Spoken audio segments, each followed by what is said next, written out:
The wedding weekend was supposed to be our little getaway.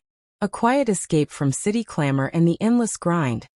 Just a couple of days to catch our breath in the calm of the countryside. My cousin was getting married at a venue nestled between soft green hills and towering old trees. It felt like time slowed there, like life paused just enough to let you exhale. Jenna, my wife, had been looking forward to it for weeks. She planned everything down to the smallest detail. Our clothes, the drive, even the playlists. She talked about it like it was some kind of healing retreat for us both. And I believed her. We weren't fighting. We weren't perfect either, but things had felt steady. A little worn maybe, but not broken. We were just tired, like most couples who work too much and sleep too little. But something shifted the moment we arrived. It was subtle. Barely a ripple at first. A flicker in the air that made my skin tighten, like how animals sense a storm before it comes. Jenna's energy changed. She lit up the second we got out of the car, but it wasn't for me. It was him. I didn't recognize him, tall, well put together in that relaxed, magnetic way that makes people look twice without knowing why. I could tell immediately that Jenna did know him. She didn't say anything at first, just watched him from across the lawn. And when she finally introduced us, her tone was casual, almost dismissive. Just someone from her past, she said. Nothing serious. That phrase stuck with me. It felt too rehearsed. All evening, I watched her body language unravel into something familiar yet foreign. Too close, too easy. Her eyes found him even when she wasn't looking directly. Her laugh bent toward him. And the space between them always seemed to shrink. I didn't confront her. Not there, not then. It was my cousin's wedding. I wasn't going to cause a scene, but inside, something heavy settled in. There was something between them. Some hidden rhythm I wasn't part of. They moved like people picking up a conversation that had never really ended. And Jenna, she looked at him like she was rediscovering a piece of herself she thought was gone. Later that night, while everyone was drinking and dancing, I noticed her seat at the table was empty. One moment she was laughing during a toast, and then she was just gone. I waited a bit, told myself not to overthink. But eventually, I started searching. The air outside was still, strung with lights and soft music in the distance. I checked the usual quiet corners, near the garden, behind the tents, but found nothing.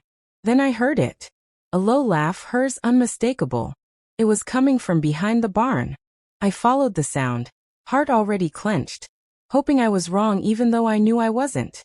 And there they were.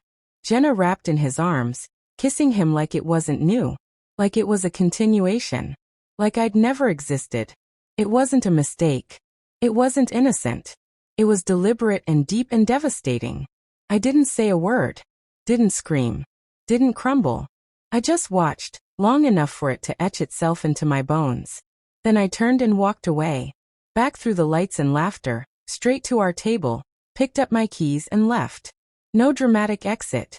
No goodbye. She didn't even notice I was gone. When I got home, I started packing. I ignored her calls, her texts. I let the silence speak. The next morning, I sent a single message. I saw you. Don't come back. And then I made it real. Blocked her. Cut her out of everything. Shared accounts, emails, even social media. Called my lawyer. Locked the doors, changed the passwords, shut the cards. It wasn't just about leaving. It was about making sure she had no path back. She tried. From different numbers, from different emails. Long paragraphs filled with guilt and confusion. But I didn't read most of them. Didn't answer. I gave her nothing. No closure, no outlet. Just emptiness. It said more than any words could. Over time, it started to wear her down. 2 months passed, and through mutual friends, I heard he'd left her. Vanished. Turns out he wasn't looking to build anything, just relive a fantasy. And once it faded, he moved on. Left her stranded in the wreckage she helped create. Word about what happened at the wedding got around. People whispered. Opinions shifted. Her image cracked, and she couldn't control it anymore. Meanwhile, I rebuilt. I put my energy into myself. Worked out. Focused on my job. Traveled.